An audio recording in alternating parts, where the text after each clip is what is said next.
আমার পাশের বাড়ির আন্টি আমাকে বিনা টাকায় লেখাপড়া শেখাতেন। তিনি একটা বাসায় ভাড়া করে একা থাকতেন।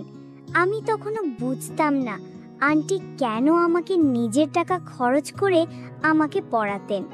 আমি আন্টির কাছে পড়তে চাইতাম না, তবুও মা বলতো, তিনি যখন টাকা ছাড়া তোকে পড়াচ্ছে তাহলে পড়লে সমস্যা কি? কিন্তু মা তো আন্টির মনের ভেতর কি চলছে তা জানতো না। একদিন আন্টির বাড়ির কাছের একটা ছেলে আমাকে বলল, তুমি যে এখানে পড়তে আসো, একদিন বুঝবে। সেদিন থেকে আমার মনে একটা সন্দেহ লাগলো। তারপর আমি আন্টির কাছে পড়তে যেতাম না, ফোন দিলে ফোনও ধরতাম না, কারণ আমি বুঝতে পারতাম না কেন আন্টি আমাকে টাকা ছাড়াই পড়াতে চান। কিন্তু সেদিন আন্টি আমাদের বাড়িতে চলে আসলেন আর মায়ের কাছে বললেন, আপনার ছেলে 2 দিন হলো পড়তে যাচ্ছে না, কি হয়েছে তার? তারপর সেদিন মা বলল, তোর আন্টির সাথে এক্ষুনি লেখাপড়া শিখতে যা, দিন দিন ছেলেটা লেখাপড়ায় অমনোযোগ হয়ে যাচ্ছে। তারপর সেদিন মায়ের কথাই আন্টির বাসায় পড়তে গেলাম, আর সেদিনেই তো। বন্ধুরা, গল্পটি সম্পূর্ণ শুনতে থাকুন। আমি নয়ন। আমার পৃথিবীটা ছিল ছোট, ভাঙা টিনের চালের একটা ঘর, 2টো ছোট জানালা আর তার লেখাপড়ার সামান্য কিছু বইপত্র। এই নিয়েই তার জগৎ। বাবা দিন মজুর, মা অন্যের বাড়িতে কাজ করেন। দুজনের হাড় ভাঙা খাটুনির টাকা দিয়ে সংসার চালানোই কঠিন। সেখানে ছেলের পড়াশোনার খরচ জোগানো যেন এক আকাশ ছোঁয়া স্বপ্ন। তবুও নয়নের বাবা মায়ের জেদ ছিল, ছেলে তাদের মতো হবে না, সে পড়াশোনা করে বড় হবে, মানুষের মতো মানুষ হবে। নয়নও বাবা মায়ের স্বপ্নকে নিজের স্বপ্ন বানিয়ে নিয়েছিল। এবারের ইন্টার পরীক্ষায় সে বেশ ভালো ফল করেছে, কিন্তু এরপর ভালো কোনো বিশ্ববিদ্যালয়ে অনার্সে ভর্তি হওয়ার মতো আর্থিক সামর্থ্য তাদের ছিল না। এই চিন্তায় নয়নের রাতের ঘুম প্রায় উড়ে গিয়েছিল। একদিন বিকেলে নয়ন যখন বাড়ির উঠোনে বসে কথা ভাবছিল, তখন পাশের বাড়িতে নতুন ভাড়া আসা শিমলা আন্টি তাদের বাড়িতে এসে হাজির হলেন। নয়ন এর আগে তাকে 2-1 বার দেখেছে, কিন্তু কথা হয়নি। ভদ্রমহিলা দেখতে বেশ সম্ভ্রান্ত এবং তার ব্যক্তিত্বে একটা আলাদা গাম্ভীর্য আছে। নয়নের মা শিমলা আন্টিকে দেখে কিছুটা অবাক হলেন। আসুন, ভেতরে আসুন। নয়নের মা তাকে একটা পিঁড়ি এগিয়ে দিয়ে বললেন। শিমলা আন্টি বসলেন এবং মৃদু হেসে বললেন, আমি নয়নের ব্যাপারে কথা বলতে এসেছি। নয়নের বাবাও কাজ থেকে ফিরে হাত মুখ ধুচ্ছিলেন, তিনিও এসে বসলেন। নয়নের মনের ভিতরটা কেমন যেন ধুকপুক করতে লাগলো। সে কি কোনো ভুল করেছে? শিমলা আন্টি বলতে শুরু করলেন, আমি শুনেছি আপনাদের ছেলে পড়াশোনায় খুব ভালো, ইন্টার পরীক্ষায়ও নাকি ভালো ফল করেছে। নয়নের বাবা লজ্জিত হেসে বললেন, আপা, আপনাদের দোয়ায় ভালোই করেছে, কিন্তু এখন তো আর পড়ানোর ক্ষমতা আমাদের নেই, যা আয় করি তাতে সংসারই চলে না। শিমলা আন্টি কিছুক্ষণ চুপ করে থাকলেন, তারপর নয়নের দিকে তাকিয়ে বললেন, আমি একটি সরকারি কলেজের ইংরেজির অধ্যাপিকা। আমি জানি অর্থের অভাবে অনেক মেধাবী ছাত্রছাত্রীর স্বপ্ন অঙ্কুরেই ঝরে যায়। আমি চাই না নয়নের স্বপ্নটাও সেভাবে হারিয়ে যাক। আপনারা যদি কিছু মনে না করেন, আমি নয়নের পড়াশোনার সমস্ত দায়িত্ব নিতে চাই। তার ভর্তি, বইপত্র, যাতায়াত সব খরচ আমি দেব। কথাটা শুনে নয়নের বাবা মা যেন আকাশ থেকে পড়লেন। একজন অচেনা মানুষ কেন তাদের ছেলের জন্য এত কিছু করতে চাইবে? তাদের হতভম্ব চেহারা দেখে শিমলা আন্টি আবার বললেন, দেখুন, আপনারা আমাকে ভুল বুঝবেন না। আমাদের সমাজে এমন অনেক মানুষ আছে যারা সুযোগের অভাবে এগোতে পারে না। আমি শুধু একজন শিক্ষক হিসাবে আমার দায়িত্ব পালন করতে চাই। নয়নের মতো একটা মেধাবী ছেলে হারিয়ে যাক, এটা আমি চাই না। নয়নের মা বললেন, কিন্তু আপনি কেন আমাদের ছেলের জন্য এত টাকা খরচ করবেন? আমরা তো আপনাকে কিছুই দিতে পারবো না। আন্টি শান্তভাবে উত্তর দিলেন, আমার কিছু চাওয়ার নেই, শুধু চাই ছেলেটা যেন মন দিয়ে পড়াশোনা করে, মানুষের মতো মানুষ হয়, এটাই হবে আমার জন্য সবচেয়ে বড় পাওয়া। বাবা মা শেষ পর্যন্ত রাজি হয়ে গেলেন। এমন সুযোগ হাতছাড়া করা বোকামি। তারা আন্টিকে বারবার কৃতজ্ঞতা জানালেন, কিন্তু নয়নের মনের ভেতর একটা সন্দেহ শুরু হলো। এই যুগে নিঃস্বার্থভাবে কেউ কাউকে সাহায্য করে, বিশেষ করে এমন একজন অচেনা মানুষ? তার মনে নানা প্রশ্ন ঘুরপাক খাচ্ছিল। বিষয়টি যেন সহজভাবে গ্রহণ করতে পারছিল না। আন্টির উদ্দেশ্যটা ঠিক কি সেটা সে কিছুতেই বুঝতে পারছিল না। পরদিন থেকে নয়নের নতুন জীবন শুরু হলো। শিমলা আন্টির কথা মতো সে শহরের সবচেয়ে ভালো কলেজগুলোর একটিতে ভর্তির জন্য আবেদন করল এবং সহজে সুযোগ পেয়ে গেল। ভর্তির টাকা থেকে শুরু করে মাসিক বেতন, বইপত্র কেনা, সব কিছুর দায়িত্ব শিমলা আন্টি নিজের কাঁধে তুলে নিলেন। শুধু তাই নয়, তিনি নয়নকে প্রতিদিন বিকেলে তার বাসায় এসে পড়তে বললেন। যেহেতু তিনি ইংরেজির অধ্যাপিকা, তাই নয়নের ইংরেজির ভিত্তিটা আরও মজবুত করে দিতে চাইলেন। নয়নের বাবা মা তো মহা খুশি। তারা আন্টির প্রশংসায় পঞ্চমুখ। কিন্তু নয়নের মনে সন্দেহটা কিছুতেই যাচ্ছিল না। সে প্রতিদিন বিকেলে আন্টির বাসায় পড়তে যেত। আন্টির বাসাটা খুব সুন্দর করে গোছানো, ছিমছাম পরিপাটি, কিন্তু পুরো বাড়িটার মধ্যে কেমন যেন একটা শূন্যতা খেলা করত। আন্টি একা থাকতেন। নয়ন একদিন কৌতূহল বশত জিজ্ঞেস করেই ফেলল, আন্টি, আপনি এখানে একা থাকেন? শিমলা আন্টি বই থেকে চোখ না তুলেই বললেন, হ্যাঁ, আমি এখানেই থাকি। এখান থেকে আমার কলেজে যেতে সুবিধা হয়। নয়ন আরও জানতে চাইল, আপনার বাড়ি কি এখান থেকে অনেক দূরে? হ্যাঁ, অনেক দূরে, আন্টির সংক্ষিপ্ত উত্তর। নয়ন বুঝতে পারছিল আন্টি তার ব্যক্তিগত জীবন নিয়ে খুব বেশি কথা বলতে স্বাচ্ছন্দ্য বোধ করেন না। সে আরও খোঁজ নিয়ে জানতে পারল আন্টির কোনো স্বামী নেই। পাড়ার লোকেরা বলতো তার স্বামী অনেক আগেই পরলোক গমন করেছেন। এরপর থেকে তিনি একাই জীবন কাটাচ্ছেন। এই তথ্যটা নয়নের সন্দেহকে আরও বাড়িয়ে দিল। একজন একা মহিলা কেন একজন অচেনা ছেলের জন্য এত কিছু করবে? পড়ানোর সময় আন্টি খুব মনোযোগী থাকতেন। তার পড়ানোর ভঙ্গি ছিল অসাধারণ। কঠিন বিষয়গুলো তিনি খুব সহজে বুঝিয়ে দিতেন। কিন্তু মাঝে মাঝে নয়নের মনে হতো আন্টি পড়াতে পড়াতে অন্যমনস্ক হয়ে যান। তার চোখে মাঝে মাঝে এমন একটা শূন্যতা থাকতো যেন অতীতের কোনো স্মৃতি ভাসছে। নয়নের কিছুটা অস্বস্তি লাগতো, কারণ সে বুঝতে পারতো না আন্টির মনের ভাব। তার মনে হতো আন্টি হয়তো তাকে কিছু বলতে চান, কিন্তু বলতে পারেন না। একদিন নয়ন আর থাকতে না পেরে সরাসরি জিজ্ঞেস করলো, আন্টি, আমি আপনাকে একটা কথা জিজ্ঞেস করতে চাই, যদি কিছু মনে না করেন। আন্টি তার দিকে তাকিয়ে মৃদু হাসলেন। বলো, কোনো সমস্যা নেই। নয়ন একটু ইতস্তত করে বলল, আপনি কেন আমার জন্য এত কিছু করছেন? কেন আমাকে বিনা টাকায় পড়াচ্ছেন?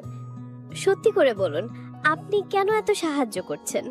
জানতে ইচ্ছে করে। শিমলা আন্টি নয়নের চোখের দিকে কিছুক্ষণ তাকিয়ে থাকলেন। তার চোখে একটা বিষণ্ণতার ছায়া নেমে এলো। তিনি শান্ত স্বরে বললেন, মানুষ মানুষকে সাহায্য করলে সৃষ্টিকর্তা খুশি হন, পরপারে ভালো থাকা যায়। এর বাইরে আমার আর কোনো উদ্দেশ্য নেই বাবা। আন্টির কথায় একটা দর্শন ছিল, একটা গভীরতা ছিল। নয়ন তার কথায় মুগ্ধ হতো, কিন্তু তার মনের ভেতরের সন্দেহটা কিছুতেই দূর হচ্ছিল না। সে ভাবতো এই জগতে স্বার্থ ছাড়া কেউ এক পাও চলে না। আন্টি নিশ্চয়ের ব্যতিক্রম নন। তার এই উপকারের পেছনে এমন কোনো উদ্দেশ্য লুকিয়ে আছে যা সে ধরতে পারছে না। একদিন বিকেলে নয়ন পড়তে যাওয়ার পর শিমলা আন্টি তাকে বললেন, নয়ন, তুমি আমার একটা উপকার করবে? নয়ন অবাক হয়ে বলল, অবশ্যই করব আন্টি। আপনি আমার জন্য যা করছেন তার তুলনায় এটা তো কিছুই না। বলুন, কি করতে হবে?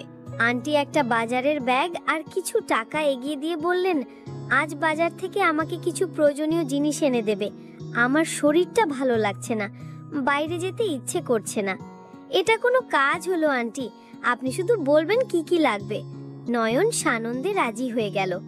আন্টি তাকে একটা তালিকা ধরিয়ে দিলেন।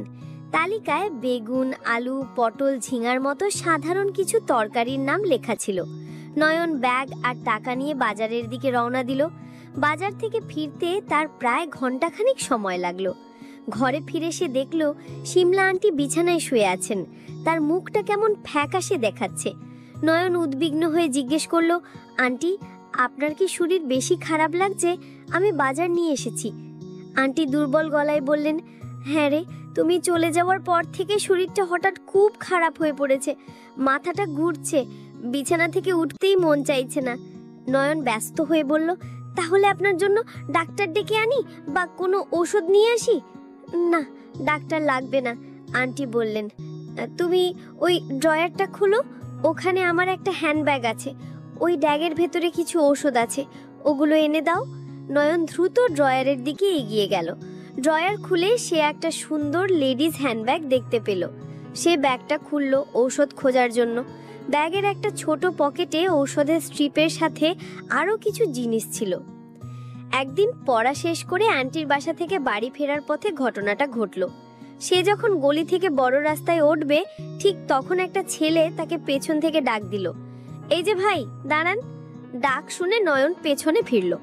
ছেলেটার বয়স নয়নের মতোই হবে, পরনে জিন্স আর টি শার্ট।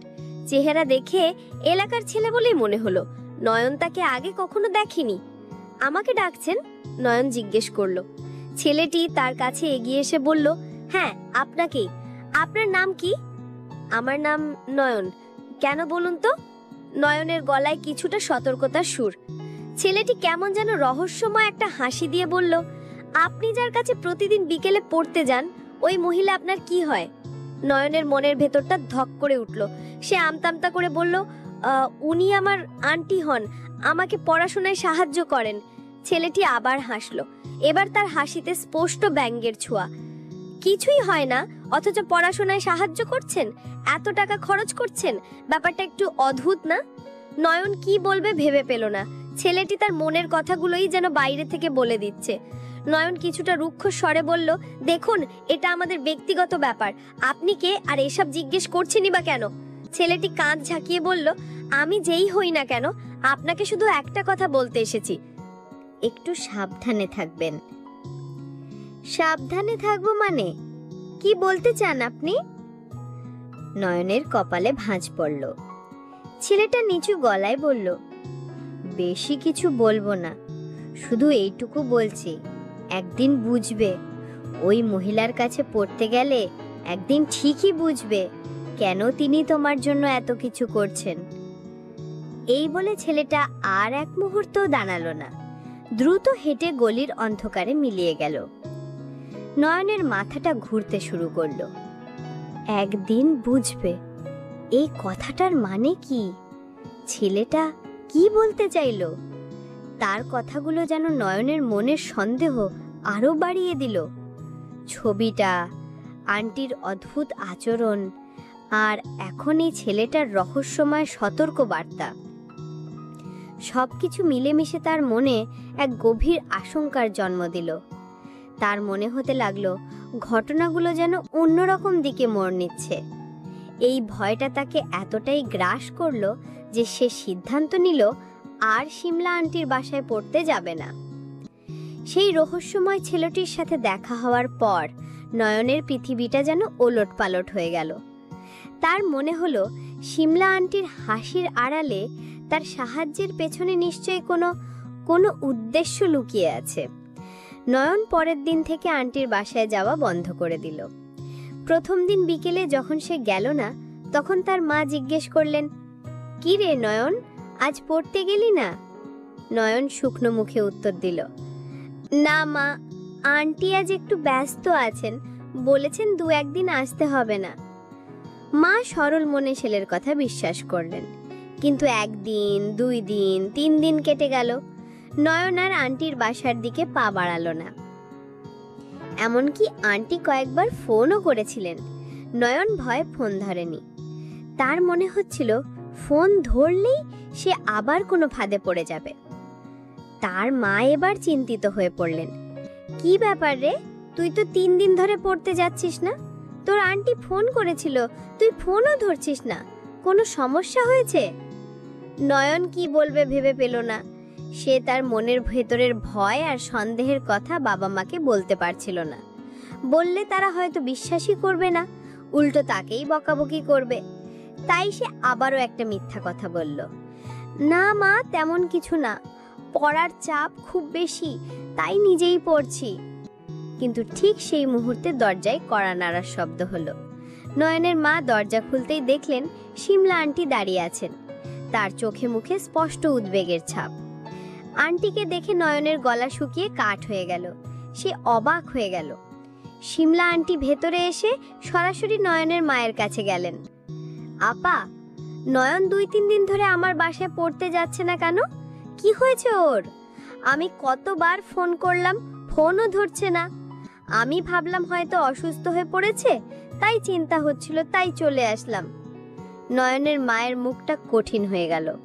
তিনি ছেলের দিকে তাকিয়ে কঠোর গলায় বললেন, নয়ন, তুই তো কোনোদিন মিথ্যে কথা বলিসনি, তাহলে আজ কেন আমাকে মিথ্যে কথা বললি? নয়ন চুপ করে রইল, তার কাছে কোনো উত্তর ছিল না। শিমলা আন্টি এবার নয়নের কাছে এগিয়ে এসে কিছু বলতে চাইলেন, কিন্তু নয়ন ভয়ে পিছিয়ে গেল। তার এই আচরণে শিমলা আন্টি ভীষণ কষ্ট পেলেন, তার মুখটা ফ্যাকাশে হয়ে গেল।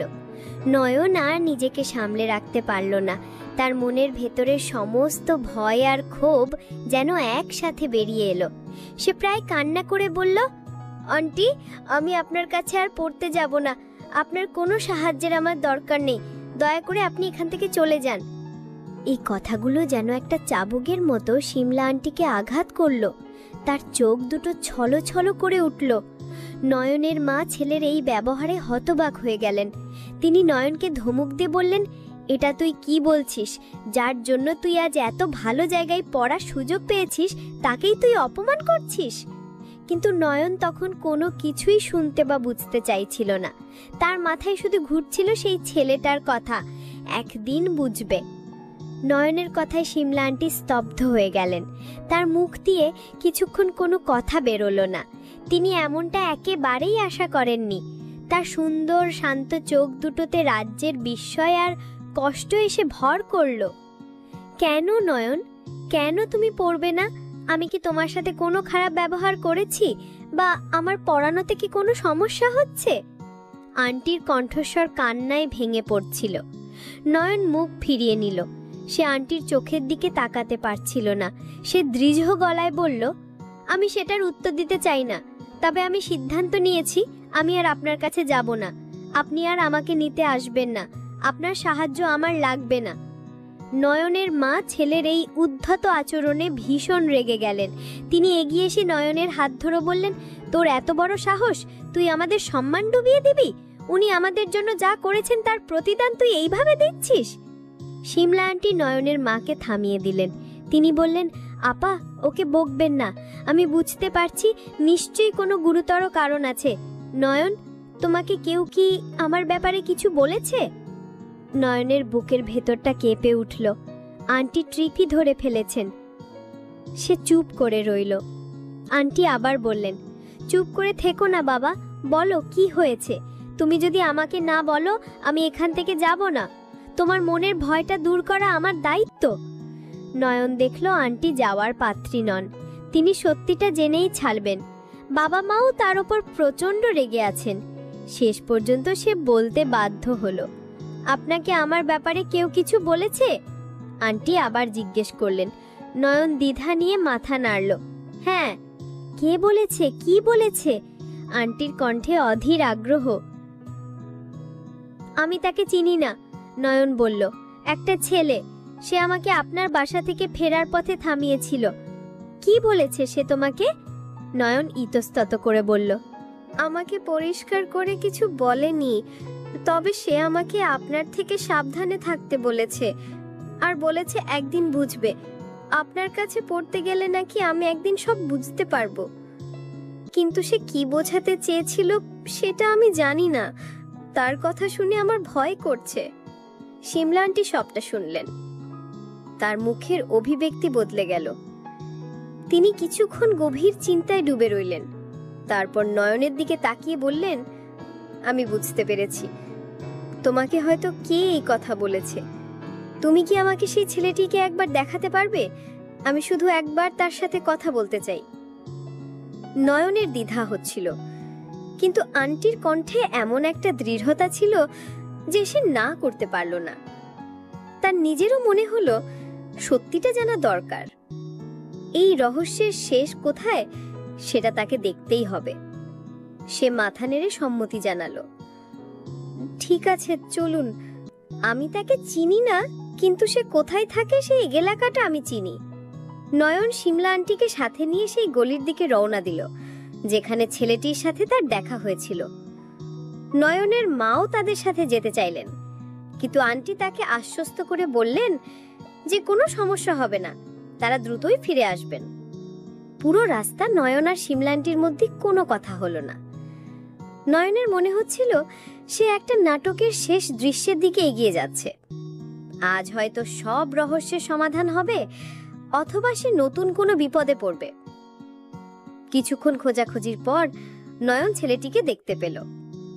সে একটা চায়ের দোকানে বন্ধুদের সাথে আড্ডা দিচ্ছিল। নয়ন দূর থেকে আন্টিকে ইশারা করে দেখালো, আন্টি, ওই ছেলেটা। শিমলা আন্টি ছেলেটিকে দেখে এক মুহূর্তের জন্য চমকে উঠলেন। তারপর তার মুখে একটা চেনা রাগের ছাপ ফুটে উঠল। তিনি দৃঢ় পায়ে ছেলেটির দিকে এগিয়ে গেলেন। আকাশ! আন্টির গম্ভীর কণ্ঠস্বর শুনে ছেলেটি এবং তার বন্ধুরা সবাই ঘুরে তাকালো। শিমলা আন্টিকে দেখে ছেলেটির মুখটা ফ্যাকাশে হয়ে গেল। সে তো ঘাবড়ে গেছে। ম্যাডাম, আপনি এখানে? আকাশ তোতলাতে শুরু করলো। শিমলা আন্টি কঠোর গলায় বললেন, আমি কেন এখানে সেটা বড় কথা নয়, বড় কথা হলো তুমি নয়নকে আমার সম্পর্কে কি বলেছ, কেন বলেছ? আকাশ প্রথমে অস্বীকার করার চেষ্টা করলো। আমি তো কিছু বলিনি। মিথ্যে কথা বলবে না আকাশ, আন্টি ধমক দিয়ে উঠলেন। নয়ন আমাকে সব বলেছে, তুমি ওকে বলেছ একদিন বুঝবে। কি বোঝাতে চেয়েছো তুমি, বলো? আন্টির তেজ দেখে আকাশের বন্ধুরা একে একে সরে পড়ল। আকাশ একা হয়ে গেল। সে মাথা নিচু করে দাঁড়িয়ে রইল। শিমলা আন্টি এবার নয়নের দিকে তাকিয়ে বললেন, নয়ন, তুমি যাকে নিয়ে এত ভয় পাচ্ছিলে সে হলো আকাশ। ও আমার কাছে ইংরেজি প্রাইভেট পড়তো, কিন্তু পড়াশোনায় তার একদম মন ছিল না। মাসের পর মাস আমি চেক করেছি, কিন্তু সে বারবার পরীক্ষায় ফেল করত। বাড়ির কাজ করতো না, পড়াও শিখতো না। শেষ পর্যন্ত আমি ওর বাবাকে ডেকে বললাম যে ওকে পড়িয়ে আমার সময় নষ্ট করার কোনো মানে হয় না, তাই আমি ওকে আমার কাছে পড়তে আসতে বারণ করে দিয়েছিলাম। সেই হিংসা থেকেই হয়তো ও তোমাকে আমার ব্যাপারে এসব মনগড়া কথা বলে ভয় দেখিয়েছে, যাতে তুমিও আমার কাছে পড়া ছেড়ে দাও। ঘটনাটা শুনে নয়ন অবাক হয়ে গেল। তাহলে পুরো ব্যাপারটা শুধু এক ছাত্রের ব্যক্তিগত আক্রোশ? সে আকাশের দিকে তাকালো। আকাশ লজ্জিত মুখে দাঁড়িয়ে আছে, কিন্তু নয়নের মনের সব প্রশ্নের উত্তর সে পেল না। আকাশের বিষয়টা না হয় মিটল, কিন্তু তার মূল সন্দেহটা তো অন্য জায়গায়। সেই ছবিটা, আন্টির একাকিত্ব, তার প্রতি। শিমলা আন্টিকে বলল, আন্টি, আমি ওর কথা না হয় বিশ্বাস করলাম, কিন্তু আমার আরও একটা প্রশ্ন আছে। আপনি যদি সত্যি করে উত্তর দেন তাহলে হয়তো আমার মনের সব দ্বিধা দূর হয়ে যাবে। শিমলা আন্টি তার দিকে তাকিয়ে বললেন, বলো, কি প্রশ্ন তোমার? নয়ন গভীর নিঃশ্বাস নিয়ে বলল, সত্যি করে বলুন আন্টি, আপনি কেন আমাকে সাহায্য করছেন? কেন বিনা টাকায় পড়াচ্ছেন? আপনার আসল উদ্দেশ্যটা কি? আমি আপনার ড্রয়ারে একটা ছবি দেখেছিলাম। এই কথাটা বলার সাথে সাথেই শিমলা আন্টির হাসি খুশি ভাবটা মিলিয়ে গেল। তার চোখ দুটো আবার সেই পুরনো বিষণ্ণটায় ছেয়ে গেল। তিনি একটা দীর্ঘশ্বাস ফেলে বললেন, চলো, আমার বাসায় চলো, আজ তোমাকে আমি সব সত্যি কথা বলবো। নয়ন আর শিমলা আন্টি যখন তার বাসায় ফিরল তখন সন্ধ্যা নেমে এসেছে। ঘরের ভেতরটা কেমন যেন আরো বেশি নিঃসঙ্গ আর ভারী মনে হচ্ছিল। শিমলা আন্টি নয়নকে বসতে বলে ভেতরে গেলেন এবং কিছুক্ষণ পর সেই ছবিটি হাতে নিয়ে ফিরে এলেন। তিনি ছবিটি নয়নের হাতে দিয়ে সোফায় বসলেন। তার চোখ ছলছল করছিল। ধরা গলায় তিনি বলতে শুরু করলেন, তুমি জানতে চেয়েছিলে আমার আসল উদ্দেশ্য কি, তাই না? আজ আমি তোমাকে সব বলবো। আমার কোনো খারাপ উদ্দেশ্য ছিল না বাবা, ছিল শুধু একজন অসহায় মায়ের হাহাকার। তিনি ছবির দিকে তাকিয়ে বললেন, ছবিতে যাকে দেখছো সে আমার স্বামী, আর এই ছোট ছেলেটা ও আমার একমাত্র সন্তান, আমার অপু। এই কথা বলেই তিনি কান্নায় ভেঙে পড়লেন। নয়ন হতভম্ব হয়ে বসে রইল। সে বুঝতে পারছিল সে এমন কিছু শুনতে চলেছে যা তার জীবনকে বদলে দেবে। কান্না থামিয়ে শিমলা আন্টি আবার বলতে লাগলেন, আমার স্বামী প্রায় 10 বছর আগে একটা দুর্ঘটনায় আমাদের ছেড়ে চলে যান। তারপর থেকে আমার পৃথিবীটা ছিল শুধু অপুকে ঘিরে। ও ছিল আমার সব। পড়াশোনায় খুব ভালো ছিল, ঠিক তোমার মতো। ওরও স্বপ্ন ছিল বড় হয়ে একজন ইঞ্জিনিয়ার হবে। আমি আমার সমস্ত স্বপ্ন ওর মধ্যেই দেখতাম। তিনি চোখ মুছে বললেন, কিন্তু ভাগ্য আমার সহায় ছিল না। আজ থেকে 5 বছর আগে আমি যখন ক্লাস 10-এ পড়ে, তখন স্কুল থেকে ফেরার পথে একটা দুর্ঘটনা এসে আমাদের ছেড়ে চলে যায়। আমি আমার সবকিছু হারিয়ে ফেলি নয়ন। আমার স্বামী, আমার সন্তান, আমার আর কেউ রইল না। আন্টির কথাগুলো শুনে নয়নের বুকের ভেতরটা মোচড় দিয়ে উঠল। তার নিজের চোখ দিয়েও পানি গড়িয়ে পড়ল। শিমলা আন্টি বললেন, তারপর থেকে আমার জীবনটা অর্থহীন হয়ে গিয়েছিল। কলেজের চাকরিটা ছিল বলেই হয়তো বেঁচে আছি। এই শহরে আমি বাসা ভাড়া নিয়েছি শুধু অতীতকে ভুলে থাকার জন্য। কিন্তু সন্তানের স্মৃতি কি ভোলা যায়? তিনি নয়নের দিকে তাকিয়ে বললেন, যেদিন আমি তোমাকে প্রথম দেখি সেদিন আমি চমকে উঠেছিলাম। তোমার চেহারা, তোমার হাঁটা চলা, তোমার চোখের দৃষ্টি সবকিছু আমার অপুর মতো। আমি জানি এটা অবিশ্বাস্য, কিন্তু তোমাকে দেখলেই আমার মনে হতো আমার অপু যেন আমার সামনে দাঁড়িয়ে আছে। আমি খোঁজ নিয়ে জানলাম তুমিও পড়াশোনায় খুব ভালো, কিন্তু তোমাদের আর্থিক অবস্থা ভালো নয়। তখন আমার মনে হলো ঈশ্বর হয়তো আমাকে একটা সুযোগ দিয়েছেন। আমার অপু যা হতে পারিনি, ওর যে স্বপ্নটা পূরণ হয়নি, সেই স্বপ্নটা আমি তোমার মাধ্যমে পূরণ করতে পারবো। তোমাকে পড়াশুনো শিখিয়ে অনেক বড় করে তুলতে পারলে আমি ভাববো আমার অপুই বড় হয়েছে। তিনি বললেন, আমার কোনো অন্য উদ্দেশ্য ছিল না বাবা। আমি শুধু তোমার মাঝে আমার সন্তানের ছায়া দেখতে পেয়েছিলাম। তোমাকে দেখলেই আমার সন্তানের কথা মনে পড়ে যেত। তাই আমি চেয়েছিলাম তোমাকে লেখাপড়া শিখিয়ে অনেক বড় করে তুলতে। আমি ভেবেছিলাম একদিন সঠিক সময় তোমাকে সবটা খুলে বলবো, কিন্তু তার আগেই তুমি আমাকে ভুল বুঝলে। শিমলা আন্টির কথা শুনে নয়নের আর নিজেকে ধরে রাখার ক্ষমতা রইল না। সে কান্নায় ভেঙে পড়ল। তার নিজের প্রতি প্রচন্ড ঘৃণা হতে লাগলো। সে একজন সন্তানহারা মাকে কতটা কষ্ট দিয়েছে এটা ভেবে তার বুক ফেটে যাচ্ছিল। সে দৌড়ে গিয়ে শিমলা আন্টির পায়ে পড়ে গেল। আমাকে ক্ষমা করে দেন আন্টি, আমি আপনাকে বুঝতে পারিনি। আমি অনেক বড় ভুল করেছি। আমি আপনাকে ভুল বুঝেছি। দুজনের চোখ দিয়েই তখন অঝরে পানি ঝরছে। নয়ন কান্না ভেজা গলায় বলল, আজ থেকে আমি আপনাকে আর আন্টি বলে ডাকবো না। আপনি আমার মা, আমি আপনার হারিয়ে যাওয়া সন্তান। তার কথা শুনে শিমলা আন্টির মুখে বহু বছর পর এক অনাবিল শান্তির হাসি ফুটে উঠল। তিনি নয়নের মাথায় হাত বুলিয়ে দিয়ে বললেন, হ্যাঁ বাবা, সত্যি তুই আমার সন্তান, আমার অপু। সেদিন থেকে তাদের সম্পর্কটা এক নতুন নাম পেল। নয়ন একজন মা খুঁজে পেল, আর শিমলা আন্টি খুঁজে পেলেন তার হারিয়ে যাওয়ার সন্তান। সন্দেহের কালো মেঘ কেটে গিয়ে এক সুন্দর পবিত্র সম্পর্কের সূর্য উঠল তাদের জীবনে।